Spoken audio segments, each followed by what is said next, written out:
Mic खोलें नसीम अली शाह साहब। शुक्रिया जनाब डिप्टी स्पीकर। सबसे पहले तो मैं चूँकि पहली दफ़ा बोल रहा हूँ तो अपने हल्के के आवाम का और कायदे पाकिस्तान तहरीक इंसाफ इमरान खान का बेहद मशकूर हूँ जिन्होंने मुझ पर एतमाद किया और इंशाअल्लाह एक सिपाही और एक खादिम की हैसियत से अगले 5 साल जद्दोजहद इंशाअल्लाह जारी रखूँगा। जनाब डिप्टी स्पीकर, बातें बहुत हैं। इस वक्त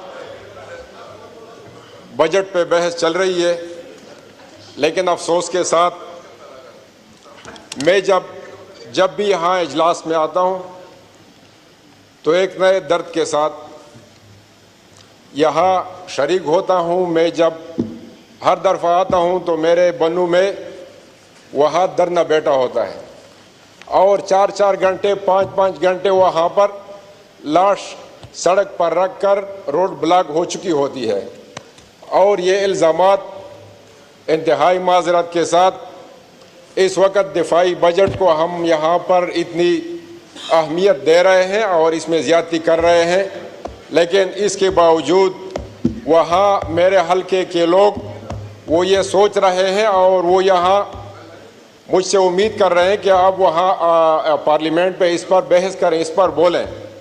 वहाँ पर ये एक सोच बनी हुई है कि यहाँ जितनी भी दिफाई बजट में ज़्यादती होगी इतनी ही वहाँ पर दहशतगर्दी में ज़्यादती होगी।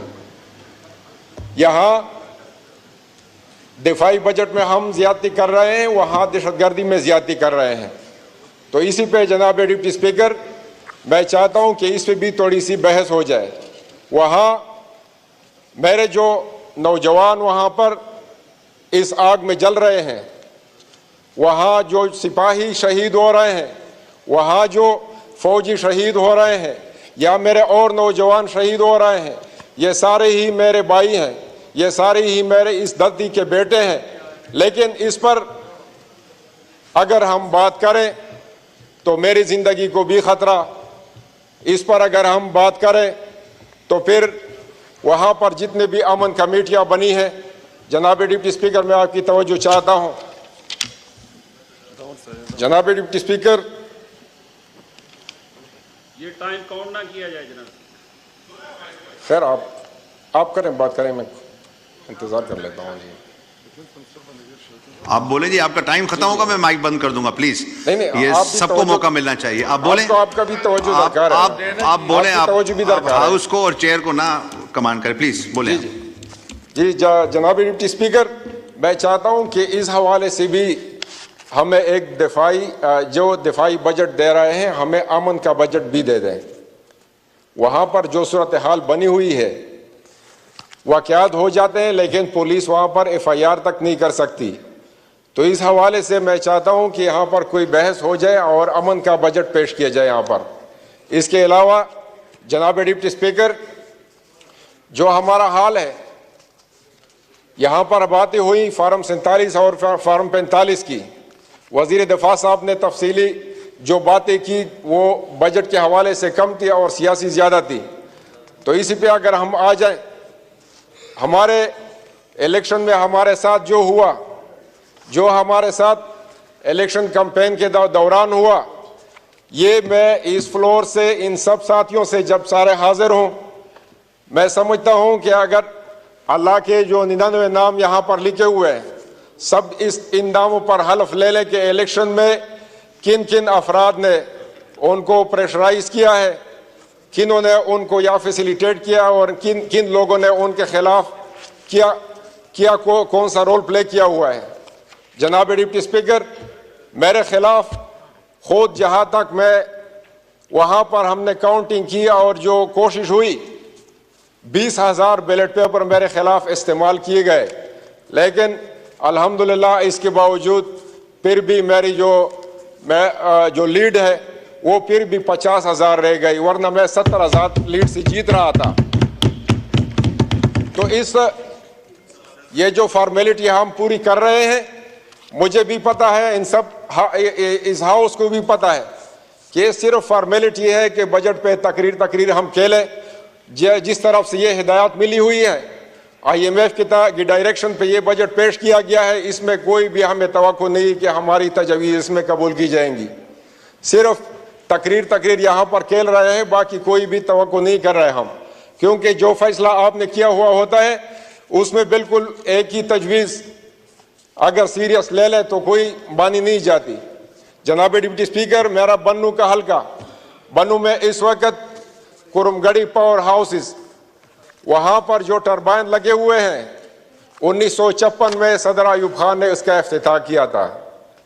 अब इस वक्त भी वो 1-1 मेगावाट फी टरबाइन बिजली दे रहा है।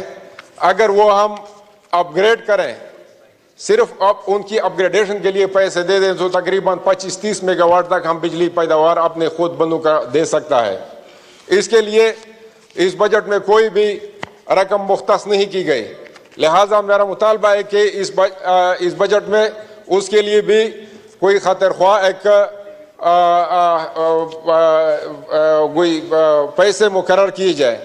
इसके साथ मेरा हल्का पहले ही दिन से जानी खेल बका खेल ये और सब डिवीजन वजीर 2004 से जनाब डिप्टी स्पीकर मुसलसल जंग का शिकार है। 25% जिला इस वक्त मेरा नोगो उस वक्त चल रहा है नोगो एरिया, और इसी वक्त 50% तक पहुंच चुका है कि हम वहां पर मूवमेंट नहीं कर सकते। हालात यहां तक पहुंच चुके हैं, तो जनाब डिप्टी स्पीकर मेरा मुतालबा है कि हम उन इलाकों के लिए भी कोई हिस्सा मुख्तस किया जाए। इसके साथ चूँकि मैं एक मजहबी गिराने से ताल्लुक़ रखता हूँ और एक अदना सा मजहबी तालिब इल्म हूँ, तो मेरी ये गुजारिश है कि अगर मजहबी उमूर की वजारत को हम फ़आल करें और उसमें हम उलमाए किराम और आइम्मा मसाजिद के लिए कोई ऐसा तरबियत का निज़ाम बनाए कि मौजूदा जो मुआशरा बिगाड़ का शिकार है उसके हवाले से उलमाए किराम अपना रोल प्ले कर लें और दोबारा मुआशरे को जोड़ लें और मुआशरे की तरक्की में कोई भरपूर किरदार अदा करें। जनाब डिप्टी स्पीकर,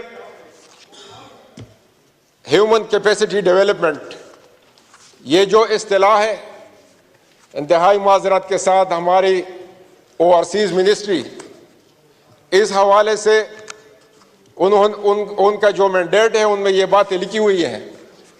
ओवरसीज़ के लिए ह्यूमन कैपेसिटी डेवलपमेंट के तहत कोई प्रोग्रामात वहाँ पर शुरू करने चाहिए। मैं जहाँ तक गया हूँ UAE में मेरे देखते हुए, शुक्रिया। एक मिनट वाइंड अप करें प्लीज। जो ममालिक वहाँ पर आते हैं जी, वहाँ इंडिया के लोग भी आते हैं, वहाँ फिलिपाइन के लोग भी आते हैं। रफ्ता रफ्ता उनकी वहाँ पर ट्रेनिंग होती है, वहाँ पर स्किल्स डेवलप होते हैं, उनको ट्रेनिंग दी जाती है और वो वहाँ आके फिर दफातर पर और जितने भी इदारे हैं वहाँ पर वो रफ्ता रफ्ता उन्होंने अपने कब्जे जमा लिए। लेकिन हमारे सफारतखाने और हमारी ओवरसीज़ मिनिस्ट्री इस हवाले से कोई भी रोल प्ले नहीं कर रही, लिहाजा मेरा मुतालबा है कि इस तरह की कोई ट्रेनिंग्स शुरू किए जाए। ठीक है, शुक्रिया शुक्रिया। बस आप वाइंड अप करें, माइक खोलें। एक मिनट सर जी, वाइंड अप करें प्लीज। जी जी वाइंड अप कर रहा हूँ जी। ओवरसीज़ मिनिस्ट्री सिर्फ और सिर्फ बराए नाम की मिनिस्ट्री है सर, इस पे अगर कोई तवज्जो दी जाए, ओवरसीज हमारा बड़ा सरमाया है। इसमें कोई भी, मेरी बात तो पूरी करने दें सर जी। ओवरसीज मिनिस्ट्री इस वक्त कौन कौन से एकदम मंसूबे उनके लिए कर रही है? ओवरसीज के बंदे मेरे मजदूर लोग यहाँ अगर कोई प्रॉपर्टी खरीद ले, यहाँ पर लोग उनको माल गनीमत समझते हैं। हुकूमत की तरफ से कोई भी उनके लिए ठीक है, शुक्रिया शुक्रिया। आ गया पॉइंट आपका, आ गया। The house is adjourned to meet again on Friday the 21st June 20